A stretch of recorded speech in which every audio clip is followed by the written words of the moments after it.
വളരെ പ്രധാനപ്പെട്ട ഒരു വാർത്തയിലേക്ക്. വന്ദന കേസിൽ ഡോക്ടർ വന്ദന കേസിൽ CBI അന്വേഷണമില്ല എന്ന് വ്യക്തമാക്കുന്നു കോടതി. വന്ദനയുടെ മാതാപിതാക്കളുടെ ഹർജി CBI അന്വേഷണം ആവശ്യപ്പെട്ടുള്ള ഹർജി തള്ളുകയാണ്. പോലീസ് ഉദ്യോഗസ്ഥർക്ക് വീഴ്ച സംഭവിച്ചിട്ടില്ല എന്നാണ് കോടതി വ്യക്തമാക്കുന്നത്. ബിനിൽ വിവരങ്ങൾ നൽകും. ബിനിൽ, അന്വേഷണത്തിൽ തൃപ്തിയില്ല എന്ന് വ്യക്തമാക്കിയതാണ് ഡോക്ടർ വന്ദനയുടെ കുടുംബം. കേരളത്തെ ആകെ ഞെട്ടിച്ച സംഭവമായിരുന്നു. അതിൽ എന്താണ് സംഭവിച്ചതെന്ന് കൃത്യമായി പുറത്തു വരേണ്ടതുണ്ട്. എന്തു പറഞ്ഞാണ് കോടതി ഈ CBI അന്വേഷണം എന്ന ആവശ്യത്തെ തള്ളുന്നത്?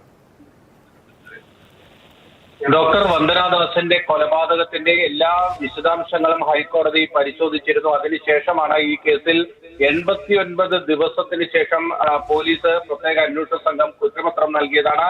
ഈ കേസിൽ ഒരു CBI അന്വേഷണം ഇനി ആവശ്യമില്ല എന്നാണ് ഹൈക്കോടതി വ്യക്തമാക്കുന്നത്. അതിനുള്ള കാര്യകാരണങ്ങളും അല്പം മുമ്പ് ജസ്റ്റിസ് ബെച്ചു കുര്യൻ തോമസ് തന്റെ വിധിന്യായത്തിൽ വിശദീകരിക്കുകയും ചെയ്തിട്ടുണ്ട്.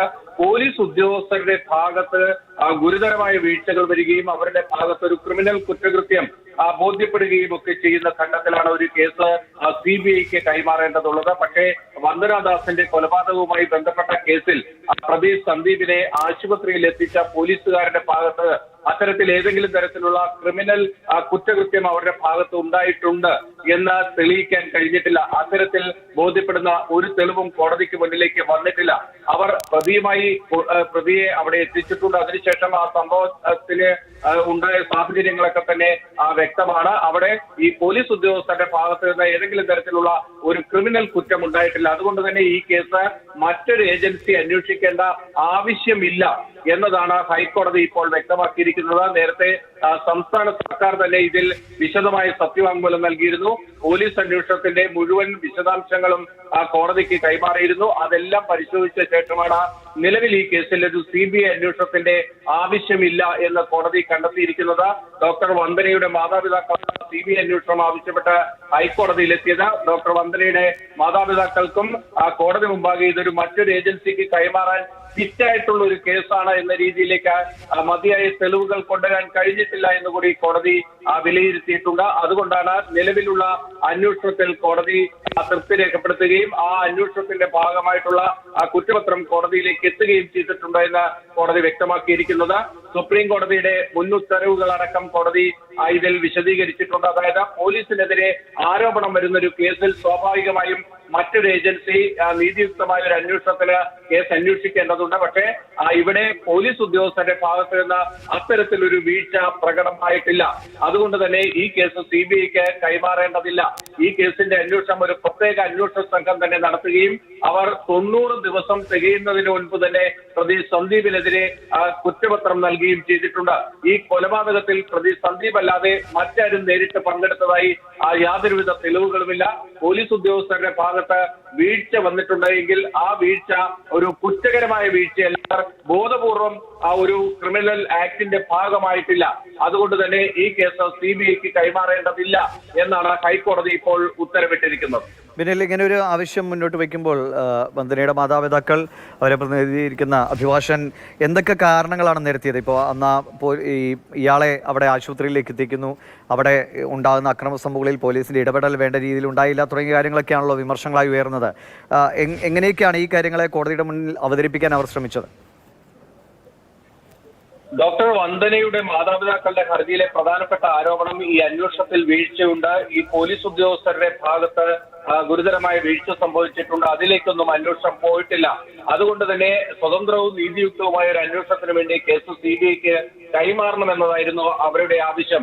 ആ ആവശ്യത്തിൽ ഒരു ആരോപണത്തിനപ്പുറത്തേക്ക് പോലീസ് ഉദ്യോഗസ്ഥരുടെ ഭാഗത്ത് ഒരു കുറ്റകരമായ അനാസ്ഥയുണ്ടായി, അവർ കുറ്റകൃത്യത്തിന്റെ ഭാഗമായി എന്ന് തെളിയിക്കാൻ കഴിഞ്ഞിട്ടില്ല എന്നാണ് ഹൈക്കോടതി ഇപ്പോൾ വിലയിരുത്തിയിരിക്കുന്നത്. അതുകൊണ്ടാണ് നിലവിലുള്ള അന്വേഷണം, അതായത് പോലീസിന്റെ പ്രത്യേക സംഘം അന്വേഷിച്ച ആ കേസ് വീണ്ടും മറ്റൊരു ഏജൻസിക്ക് കൈമാറേണ്ടതില്ല എന്ന ഹൈക്കോടതി ഇപ്പോൾ വ്യക്തമാക്കിയിരിക്കുന്നത്. ഈ കേസിൽ പോലീസ് 89 ദിവസം കൊണ്ട് അന്വേഷണം പൂർത്തീകരിച്ച പ്രതിക്കെതിരെ കുറ്റപത്രവും നൽകിയിട്ടുണ്ട്. അതുകൊണ്ട് തന്നെ ഇനി ഇതിൽ മറ്റൊരു അന്വേഷണം നടക്കണമെങ്കിൽ ഇതിൽ ഇപ്പോൾ ഈ ഹർജിക്കാരൻ ആരോപിക്കുന്നത് പോലെ പോലീസ് ഉദ്യോഗസ്ഥരുടെ ഭാഗത്ത് അവരും ഒരു കുറ്റകൃത്യത്തിന്റെ പങ്കാളിത്തം അവരുടെ ഭാഗത്ത് നിന്നുണ്ടായിട്ടുണ്ട് അങ്ങനെ ഒരു കൃത്യമായ ഒരു കോൺക്രീറ്റ് ആയിട്ടുള്ള ഒരു തെളിവ് കോടതിയുടെ മുന്നിലേക്ക് വന്നാൽ മാത്രമാണ് ഈ കേസ് മറ്റൊരു ഏജൻസിക്ക് കൈമാറേണ്ടതുള്ളൂ എന്നാണ് ഇപ്പോൾ ഹൈക്കോടതി വിലയിരുത്തിയിരിക്കുന്നത്. പോലീസിനെതിരെ ആരോപണങ്ങൾ വരുന്ന കേസുകൾ സ്വതന്ത്രമായ ഒരു അന്വേഷണത്തിന് വേണ്ടി മൂന്നാമതൊരു ഏജൻസിക്ക്, അതായത് മറ്റൊരു ഏജൻസിക്ക് കൈമാറേണ്ടതുണ്ട് എന്ന് നേരത്തെ സുപ്രീം കോടതി അടക്കം പറഞ്ഞിട്ടുണ്ട്. പക്ഷേ അത് പോലീസിന്റെ ഭാഗത്ത് കൃത്യമായ വീഴ്ചകൾ സംഭവിക്കുന്ന പോലീസ് ഉദ്യോഗസ്ഥർ ഈ കുറ്റകൃത്യത്തിന്റെ ഭാഗമായി വരുന്ന സാഹചര്യങ്ങളിൽ മാത്രമാണ് എന്നാണ് കോടതി വിലയിരുത്തുന്നത്. അതുകൊണ്ടാണ് ഈ കേസ് ഇപ്പോൾ CBIക്ക് കൈമാറേണ്ടതില്ല എന്ന് ഹൈക്കോടതി ഉത്തരവിട്ടിരിക്കുന്നത്. ബിനിൽ, അതായത് കേരള പോലീസ് നടത്തിയ അന്വേഷണം അതിവേഗത്തിൽ തന്നെ കുറ്റപത്രം തയ്യാറാക്കുന്നു. ഈ പ്രതിയാണ് ഇതിൽ കൃത്യമായ കാര്യങ്ങൾ ചെയ്തിട്ടുള്ളത്, മറ്റാർക്കും അതിൽ പങ്കില്ല. അല്ലെങ്കിൽ പോലീസുകാരുടെ ഭാഗത്ത്, അയാളെ അനുഗമിച്ച പോലീസുകാരുടെ ഭാഗത്ത് നിന്ന് ഇപ്പോൾ നേരത്തെ പറഞ്ഞ പോലെ എന്തെങ്കിലും ഒരു ക്രിമിനൽ ആക്ടിന് പ്രചോദനമാകുന്ന തരത്തിൽ ഒരു ഇടപെടലും ഉണ്ടായിട്ടില്ല എന്നുള്ള കാര്യങ്ങളെ കോടതിയും പൂർണ്ണമായും 100% ശരിവച്ചിരിക്കുന്നു അല്ലേ? സംസ്ഥാന സർക്കാർ ഈ കേസുമായി ബന്ധപ്പെട്ട വിശദമായ ഒരു എതിർസത്യവാങ്മൂലം തന്നെ നൽകിയിരുന്നു. അതായത് CBI അന്വേഷണത്തിലേക്ക് പോകേണ്ടതില്ല, അതിന്റെ കാര്യകാരണങ്ങൾ ഇതൊക്കെയാണ് എന്നത് സർക്കാർ വിശദീകരിച്ചിരുന്നു. അത് പൂർണ്ണമായും ഹൈക്കോടതിയും ശരിവച്ചിരിക്കുന്നു എന്നതാണ് ഇതിന്റെ ഏറ്റവും പ്രധാനപ്പെട്ട കാര്യം. ഈ ഹർജിക്കാരൻ കോടതി മുമ്പാകെ CBI അന്വേഷണം ആവശ്യപ്പെടുമ്പോൾ അവർ ഉന്നയിച്ചിരുന്ന ആക്ഷേപം പോലീസ് ഉദ്യോഗസ്ഥരെ കുറിച്ചാണ്. ഈ സംഭവ സ്ഥലത്തുണ്ടായിരുന്ന ASIയും ഹോംഗാർഡും അടക്കമുള്ളവർ, അവർക്കെതിരെയുള്ള ആരോപണങ്ങളാണ് ഉണ്ടായിരുന്നത്. അവരുടെ ഭാഗത്ത് വീഴ്ചകൾ സംഭവിച്ചിട്ടുണ്ട്, അവർ കുറ്റകൃത്യത്തിന്റെ ഭാഗമായിട്ടുണ്ടോ എന്നത് പരിശോധിക്കണം. ഇതായിരുന്നു ഹർജിക്കാരുടെ ആവശ്യമെന്നത്. പക്ഷേ ഈ പോലീസ് ഉദ്യോഗസ്ഥർ സന്ദീപുമായി ആശുപത്രിയിൽ പരിശോധനയ്ക്കായി എത്തിയെങ്കിലും അവർ അവിടെ നിന്ന് ആ സമയത്ത് അവർ പുറത്തേക്ക് ഓടുകയും ഒക്കെ തന്നെ ചെയ്തിരുന്നു.